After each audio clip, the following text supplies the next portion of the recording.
बिस्मिल्लाहिर्रहमानिर्रहीम। अस्सलाम वालेकुम dear students. Lecture number 5, chapter number 5 और आज हमारा टॉपिक है uniform circular motion.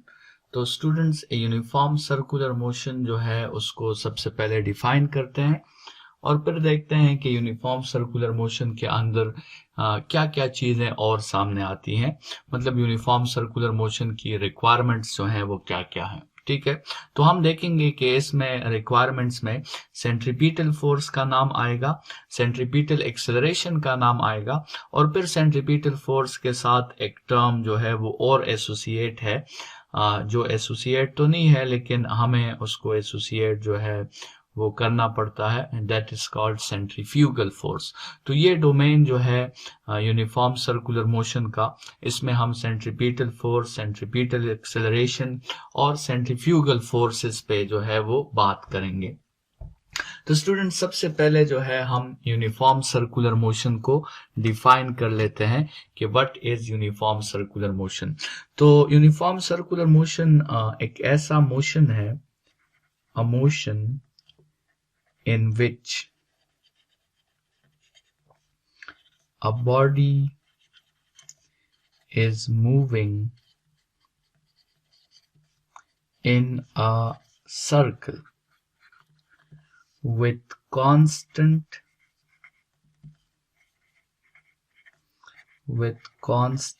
speed, but the direction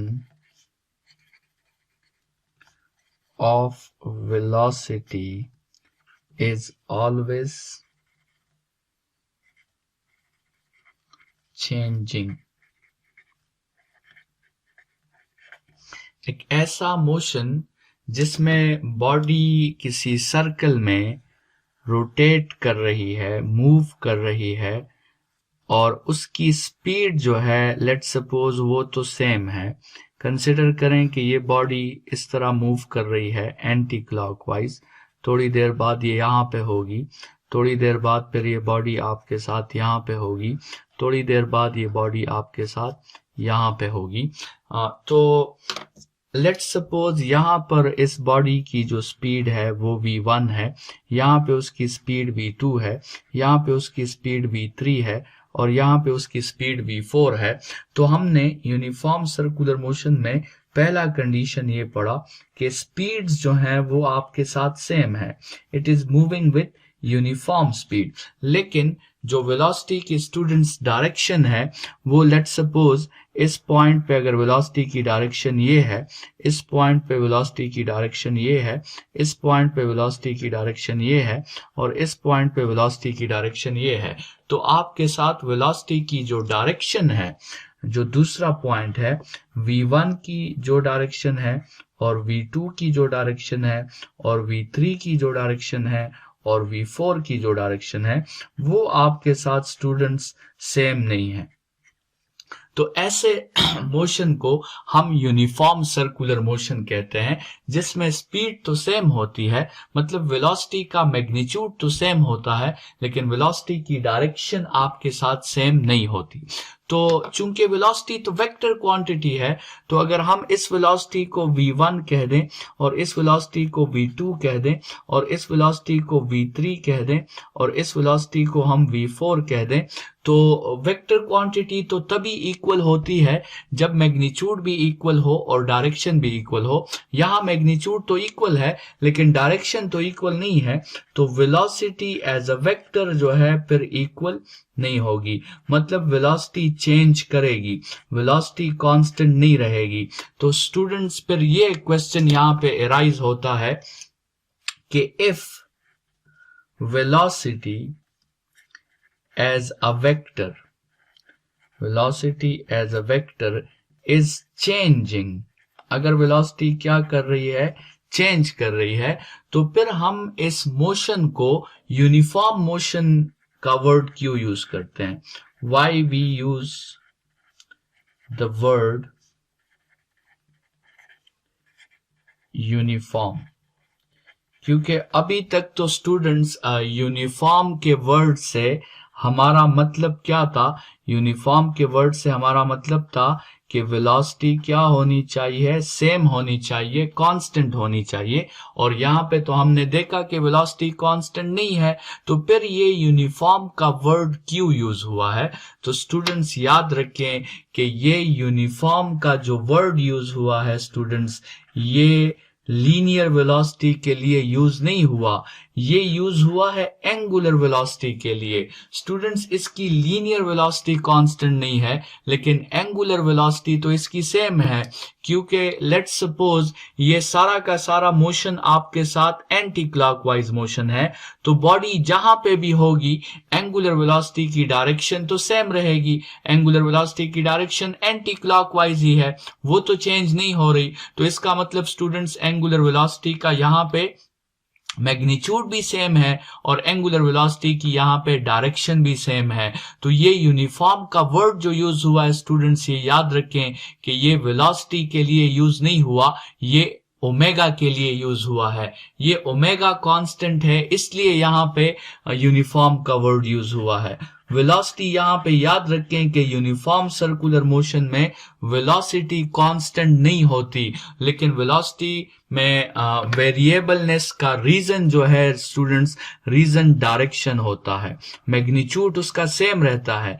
velocity किसकी वजह से कांस्टेंट नहीं होती? डायरेक्शन की वजह से कांस्टेंट नहीं होती। लेकिन जो भी रीजन है, वेलोसिटी आपके साथ कांस्टेंट नहीं है। स्टूडेंट्स, अगर किसी मोशन में वेलोसिटी आपके साथ कांस्टेंट नहीं रहती, तो स्टूडेंट्स ऐसे मोशन के लिए हम कहते हैं कि ऐसे मोशन के लिए हमें फोर्स रिक्वायर है। फोर्स की बगैर जो है हम ऐसा मोशन प्रोड्यूस नहीं कर सकते जिसमें हमने वेलोसिटी को चेंज करना हो। तो force is required for this motion, ठीक है? क्योंकि अगर वेलोसिटी चेंज हो रही है तो स्टूडेंट्स, वेलोसिटी को चेंज करना किसका काम है? वेलोसिटी को चेंज करना तो एक्सेलरेशन का काम है, और एक्सेलरेशन प्रोड्यूस करना किसका काम है? एक्सेलरेशन प्रोड्यूस करना फोर्स का काम है। तो स्टूडेंट्स याद रखें कि uniform circular motion, uniform circular motion can't be done without a force, force के बगैर यूनिफॉर्म सर्कुलर मोशन पॉसिबल नहीं है। तो अगर फोर्स के बगैर पॉसिबल नहीं है, तो इसका मतलब है कि force is required, force is required. लेकिन स्टूडेंट्स, कौन सा फोर्स रिक्वायर है? ये अभी एक क्वेश्चन है कि हमें कौन सा फोर्स चाहिए, ठीक है? विच फोर्स, हमें कौन सा फोर्स चाहिए? तो स्टूडेंट्स, हमें एक ऐसा फोर्स चाहिए which can only change the direction of velocity without changing the magnitude of velocity। हमें एक ऐसा फोर्स चाहिए जो स्पीड को चेंज ना कर सके और सिर्फ डायरेक्शन को चेंज कर सके। स्टूडेंट्स, रिकॉल करें जरा चैप्टर नंबर 3 में जब हम एक्सेलरेशन को पढ़ रहे थे, तो वहां पे हमने कहा था कि एक खास किस्म की एक्सेलरेशन होती है जो सिर्फ और सिर्फ डायरेक्शन को चेंज करती है, और वो खास किस्म की एक्सेलरेशन को हमने सेंट्रीपिटल एक्सेलरेशन कहा था। और वो सेंट्रीपिटल एक्सेलरेशन जिस फोर्स की वजह से प्रोड्यूस हो रही थी, उस फोर्स को हमने सेंट्रीपिटल फोर्स कहा था। तो एक ऐसा फोर्स जो सिर्फ और सिर्फ डायरेक्शन को चेंज कर सकता है, मैग्नीट्यूड को चेंज नहीं कर सकता, स्टूडेंट्स, उस फोर्स को हम कहते हैं सेंट्रीपिटल फोर्स। तो ये वो फोर्स है जो हमें चाहिए। इस फोर्स के बगैर आपके साथ यूनिफॉर्म सर्कुलर मोशन पॉसिबल नहीं है। और स्टूडेंट्स, आपको उसी चैप्टर नंबर 3 से इस फोर्स की प्रॉपर्टी का भी पता चल गया होगा कि ये फोर्स हमेशा वेलोसिटी को परपेंडिकुलर होता है। सेंट्रीपिटल फोर्स की डिफिनीशन ही यही है कि the force which is perpendicular to velocity, the force which is perpendicular to velocity is called centripetal force। मतलब यूनिफॉर्म सर्कुलर मोशन के लिए हमें ऐसा एक फोर्स चाहिए जो वेलोसिटी को क्या हो, जो वेलोसिटी को परपेंडिकुलर हो। ऐसे फोर्स के बगैर यूनिफॉर्म सर्कुलर मोशन पॉसिबल आपके साथ नहीं है। वैसे तो सेंट्रीपिटल फोर्स की आपने मैट्रिक में बहुत सी डिफिनीशंस की होगी। आपने इसको सेंटर सीकिंग फोर्स भी कहा होगा। आपने ये भी कहा होगा कि इस फोर्स की डायरेक्शन हमेशा सेंटर की तरफ होती है, और मुख्तलिफ डिफिनीशंस आपने की होगी। लेकिन याद रखें स्टूडेंट, सेंट्रीपिटल फोर्स की जो जनरल डिफिनीशन है, सेंट्रीपिटल फोर्स की जनरल डिफिनीशन ये है कि अगर एक फोर्स वेलोसिटी को परपेंडिकुलर है तो स्टूडेंट्स उस फोर्स को फिर हम क्या कहते हैं, उस फोर्स को हम कहते हैं सेंट्रीपिटल फोर्स। बस ये बात याद रखें कि हर वो फोर्स जो वेलोसिटी को परपेंडिकुलर होगा, हम उस फोर्स को सेंट्रीपिटल फोर्स का नाम देंगे। और यूनिफॉर्म सर्कुलर मोशन के लिए ऐसा फोर्स आपके साथ मस्ट है। ऐसे फोर्स के बगैर यूनिफॉर्म सर्कुलर मोशन नहीं हो सकता। तो स्टूडेंट्स, पहला पॉइंट हमने ये पढ़ा कि uniform circular motion can't be done without a force. दूसरा पॉइंट हमने ये पढ़ा कि फोर्स इज रिक्वायर्ड, लेकिन which force is required? Centripetal force is required. ठीक है, सेंट्रीपिटल फोर्स की जरूरत है। और सेंट्रीपिटल फोर्स कौन सा फोर्स है? ये एक ऐसा फोर्स होता है जो वेलोसिटी को परपेंडिकुलर होता है। ये एक ऐसा फोर्स होता है जो सिर्फ और सिर्फ डायरेक्शन को चेंज करता है। ये एक ऐसा फोर्स होता है जो मैग्नीट्यूड ऑफ वेलोसिटी को चेंज नहीं कर सकता। तो स्टूडेंट्स, तीसरा क्वेश्चन इस डोमेन में ये आता है कि सेंट्रीपिटल फोर्स तो रिक्वायर्ड है, एक ऐसा फोर्स रिक्वायर्ड है जो वेलोसिटी को परपेंडिकुलर हो, लेकिन कितना रिक्वायर्ड है? How much force is needed?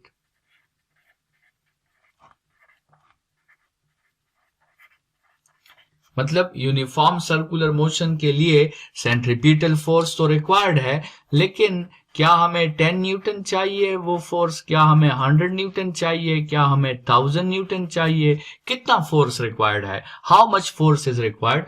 तो स्टूडेंट्स, उसके रिक्वायरमेंट के लिए जितना फोर्स हमें रिक्वायर होता है, उस रिक्वायरमेंट के लिए आपके साथ एक फॉर्मूला है, और वो फॉर्मूला है Fc is equal to mv² by R. ये जो फॉर्मूला है ये आपके साथ रिक्वायरमेंट का फॉर्मूला है।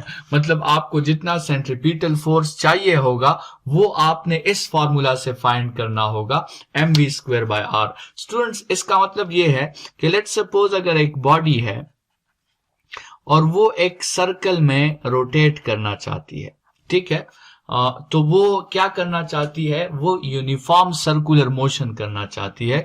लेट्स सपोज उस बॉडी का मास जो है वो 10 kg है, और उस बॉडी का जिस सर्कल में वो रोटेट करना चाहती है उस रेडियस की वैल्यू भी 10 मीटर है, और जिस स्पीड के साथ वो रोटेट करना चाहती है उसकी स्पीड भी फर्ज करें 10 मीटर्स पर सेकेंड है। तो इस बॉडी को रोटेट करने के लिए सेंट्रीपिटल फोर्स जरूरी है। सेंट्रीपिटल फोर्स के बगैर ये बॉडी इस सर्कल में जो है सर्कुलेट नहीं कर सकती या फिर रोटेट नहीं कर सकती। तो क्वेश्चन ये है कि कितना फोर्स इसे चाहिए होगा, कितना फोर्स इसे नीडेड होगा। तो वो स्टूडेंट्स हम इस फॉर्मूला के हेल्प से फाइंड करेंगे।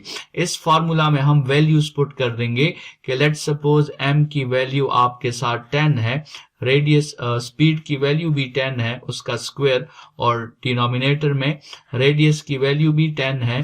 तो ये 10 और 10 आपके साथ कैंसिल हो जाएंगे, तो आपके साथ सेंट्रीपिटल फोर्स आ जाएगा 100 न्यूटन। तो कितना फोर्स रिक्वायर्ड होगा स्टूडेंट्स? 100 न्यूटन का फोर्स रिक्वायर्ड होगा। और ये इस फोर्स को हम कौन सा फोर्स कहेंगे? सेंट्रीपिटल फोर्स कहेंगे। मतलब इस फोर्स में ये प्रॉपर्टी मौजूद होगी। ये फोर्स वेलोसिटी को क्या होगा आपके साथ? ये फोर्स आपके साथ वेलोसिटी को परपेंडिकुलर होगा। तो स्टूडेंट्स ये हमने थर्ड क्वेश्चन जो है वो भी सॉल्व कर लिया है कि how much force is needed. तो उसके लिए हमारे साथ एक फॉर्मूला है और वो है Fc is equal to mv²/r। ये वो रिक्वायरमेंट का फॉर्मूला है जिससे आपने वो फोर्स मालूम करना है कि आपके साथ जो है कितना सेंट्रीपिटल फोर्स रिक्वायर होता है। स्टूडेंट्स ये जो हमने फॉर्मूला, इस रिक्वायरमेंट का फॉर्मूला लिखा है, ये हमने इसका स्केलर फॉर्म लिखा है, अभी तक हमने इसका वेक्टर फॉर्म नहीं लिखा। तो नेक्स्ट पेज की तरफ बढ़ते हैं और इसी रिक्वायरमेंट के फॉर्मूला को स्केलर फॉर्म में भी मेंशन करते हैं, वेक्टर फॉर्म में भी मेंशन करते हैं। स्टूडेंट्स इसी रिक्वायरमेंट के फॉर्मूला को ट्रांसलेशनल फॉर्म में भी हमने मेंशन करना है और फिर उसके बाद हमने उसको रोटेशनल फॉर्म में भी मेंशन करना है। तो वो जरा फॉर्म्स जो है हम डिस्कस कर लेते हैं। जैसे हमने बात की स्टूडेंट्स कि हमने ये जो FC के रिक्वायरमेंट का फॉर्मूला है, हमने सबसे पहले इसका जो है वो ट्रांसलेशनल फॉर्म डिस्कस करना है, फिर हमने इसका रोटेशनल फॉर्म डिस्कस करना है, फिर हमने इसका स्केलर फॉर्म डिस्कस करना है और फिर हमने इसका वेक्टर फॉर्म जो है वो डिस्कस करना है। तो ये कुछ चीजें हमने जो है डिस्कस करनी है। डायग्राम हम बना लेते हैं स्टूडेंट्स कि आपके साथ ये एक बॉडी है और ये रोटेट हो रही है एक सर्कल में, ठीक है। ये सर्कल का सेंटर है, ये आपके साथ लेट्स सपोज वेलोसिटी की डायरेक्शन है, ये आपके साथ रेडियस है, ठीक है। इसी तरह जब बॉडी यहां पे होगी तो लेट्स सपोज ये उसकी वेलोसिटी की डायरेक्शन है और ये हम रेडियस ड्रा कर लेते हैं। अच्छा, जब बॉडी यहां पे होगी लेट्स सपोज तो ये उसकी वेलोसिटी की डायरेक्शन है और ये हम उस पे क्या ड्रा कर लेते हैं? रेडियस। अच्छा, जब बॉडी यहां पे होगी तो ये उसकी वेलोसिटी की डायरेक्शन है और ये हम उस पे रेडियस ड्रा कर लेते हैं। तो ये मुख्तलिफ हमने पोजीशंस पर जो वेक्टर्स इन्वॉल्व थे उनके डायग्राम्स हमने बना लिए। अभी स्टूडेंट्स जो सेंट्रीपिटल फोर्स होता है वो रेडियस को हमेशा अपोजिट होता है, मतलब रेडियस जो है वो रेडियली आउटवर्ड होता है और सेंट्रीपिटल फोर्स आपके साथ रेडियली इनवर्ड होता है। सेंट्रीपिटल फोर्स की डायरेक्शन हमेशा सेंटर की तरफ होती है और ये इसलिए हमेशा सेंटर की तरफ होती है कि इसने वेलोसिटी के साथ हमेशा 90 का एंगल बनाना होता है। ये आप देख सकते हैं, ये सारे फोर्सेस, सेंट्रीपिटल फोर्सेस वेलोसिटी के साथ हमेशा 90 का एंगल बनाते हैं। तो ऐसे फोर्स की डायरेक्शन हमेशा सेंटर की तरफ होती है। तो स्टूडेंट्स सबसे पहले अगर हम जो फॉर्मूला हमने ऑलरेडी लिखा था रिक्वायरमेंट का, mv²/r, ठीक है, इस फॉर्मूला को हम स्टूडेंट्स कहते हैं कि this is the translational scalar form. ये कौन सा फॉर्म है? ट्रांसलेशनल स्केलर फॉर्म है। तो अभी स्टूडेंट्स अगर हम इसका वेक्टर फॉर्म लिखें तो हम इस तरह लिख सकते हैं कि Fc is equal to mv²/r। Students मैंने r को क्या कर दिया?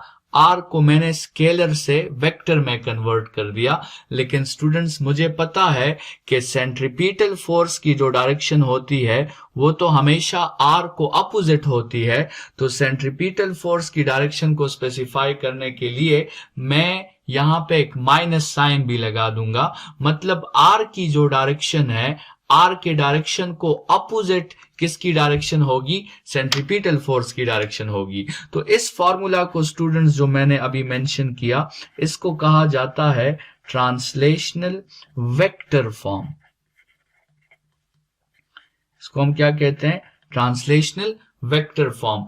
स्टूडेंट्स हमने पिछले लेक्चर में कुछ रिलेशंस पढ़ी थी, जिसमें एक रिलेशन अगर आप रिकॉल करें, v is equal to R omega, एक रिलेशन हमने पढ़ी थी, which was the relation between linear velocity and angular velocity. Students अगर हम इस पहले वाले इक्वेशन में v की जगह हम आर ओमेगा पुट कर दें, तो आपके साथ आ जाएगा F C is equal to M v की जगह R omega whole square divided by R, तो ये हो जाएगा m R square omega square divided by R. ये एक आर आर कैंसिल कर दें तो आपके साथ हो जाएगा M R omega square. Students ये जो फॉर्मूला आपके साथ आया है, इसको हम कहते हैं angular scalar form, angular scalar form. ठीक है, क्योंकि इसमें एंगुलर स्पीड है। ये ट्रांसलेशनल फॉर्म है क्योंकि इसमें v लीनियर स्पीड है, और ये एंगुलर फॉर्म है क्योंकि इसमें एंगुलर स्पीड है। स्टूडेंट्स यही वैल्यू ओमेगा की अगर